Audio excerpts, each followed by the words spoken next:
Mm, uh, I'm feeling the groove now. Brittany Howard's What Now? We're getting into the nitty gritty of Brittany Howard's recent sophomore LP, What Now? And whew, is she bringing that old school flow with the sound? It's beautiful. Feelings. Da-da-da-da. Off rip, we get the track Earth Sign, which just sets the tone really well for what we should be expecting for the rest of this LP, which is just this really nice, what would it be, 70s? I'm not old enough, I wouldn't be able to know. It's like the 70s soulful sound, and I can't get enough of it, you know? I really love the pacing she brings to the first track, and then that really awesome build-up she has at the end is just beautiful. It's just great to me. I don't know if it's a weird take or not, but the soulful sound of this album kind of gives me the feelings of Awaken My Love. And I'm not saying it's a bad thing. I'm not. It's actually pretty fire. She sings like her life depends on it. Just so much soul in her voice that you get lost in it. It entrances you. It entranced me, at least.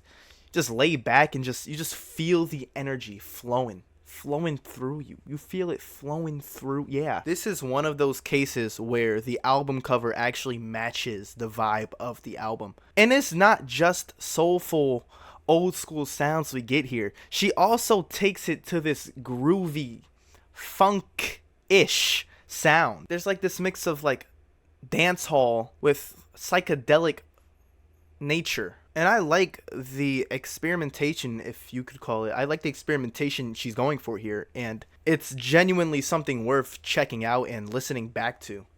Like, about, 4 songs have already been added to my playlist.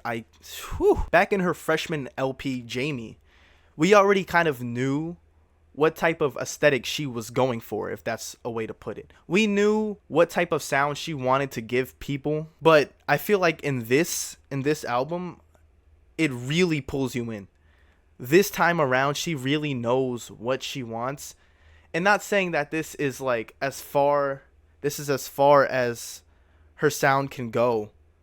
Or this is not like, I'm not saying that this is sort of the thing that she should stick to. Because I feel like, I just think with her voice and her ideas that she has for these songs, there's so much more she can do. I don't want to say she's found her sound just yet, but she's definitely in a step towards the right direction with this LP. You know, whether it's the psychedelic dancehall old school sound mixture she's bringing to this, you know, she's on to something. And when I relate it to Awaken My Love, I'm not saying it's like she ripped it straight out of the album. I'm saying there's just this nice touch that was taken from that album and perfectly placed onto this one without feeling like we're being ripped off or without feeling like a clone. This album makes me feel reminiscent of a time that I haven't even experienced yet. It takes me on this adventure. It feels like it has this modern touch to it, but it feels like a journey towards the past in a way. And as I do gravitate more towards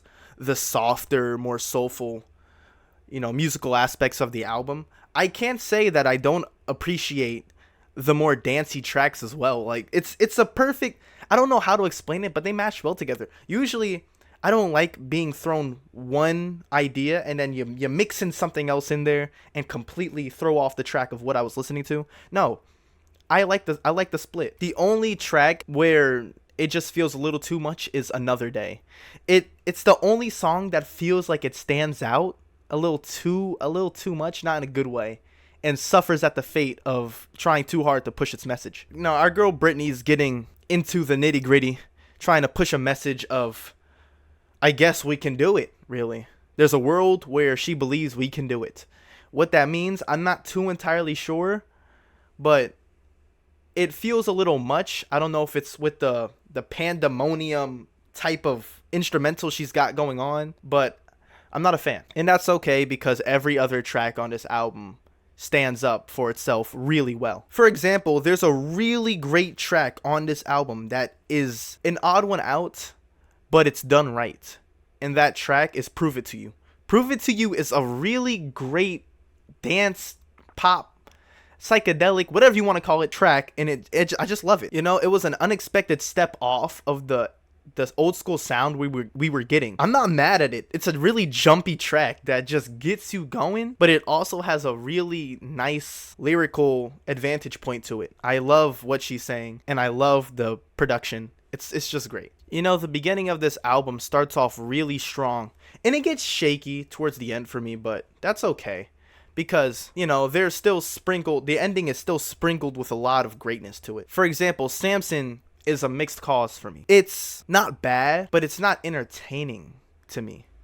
I don't even want to say entertaining because I don't know what its job really is. Its job isn't really to be like, oh yeah, I'm bumping this, you know. It's more laid back. I like the laid back instrumental to it. I just don't feel the need to listen to it. That's all. I do like the jazzy laid back instrumental though.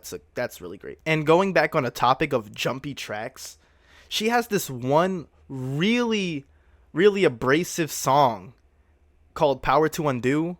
And honestly, I like it. I really do like it. There's this really raunchy, abrasive, in-your-face sound. She's in your face. The lyrics are all up in there. It has this powerful, just really powerful feel to it. Don't even get me started on that nasty guitar work at the end of the track. It's actually, those riffs get me going. They got my gears turning. And at the end of everything she gives us, we get the track Every Color in Blue, which kicks off reminding me of Radiohead's 15 Steps off of the In Rainbows LP. Maybe that's a really big jump. Listen back for a few seconds. You might hear it. Granted, not every element is the same, but it just reminds me of it. That's all. Take that as you will. But through all the old school feel she gives us, all the dancey tracks she gives us, she ends off on this really high note for Every Color in Blue. It's a great track. I won't give it a hard time. Point is, I really appreciate what's been put out in 2024 so far, and that includes Brittany Howard's What Now LP. It's really awesome and deserves listening to. So you should go check it out. Also, this is a really weird new step for me, trying to get into review music professionally, I guess, if that's what you want to call it. Let me know if I should add any certain elements like background music, because this PC is actually loud as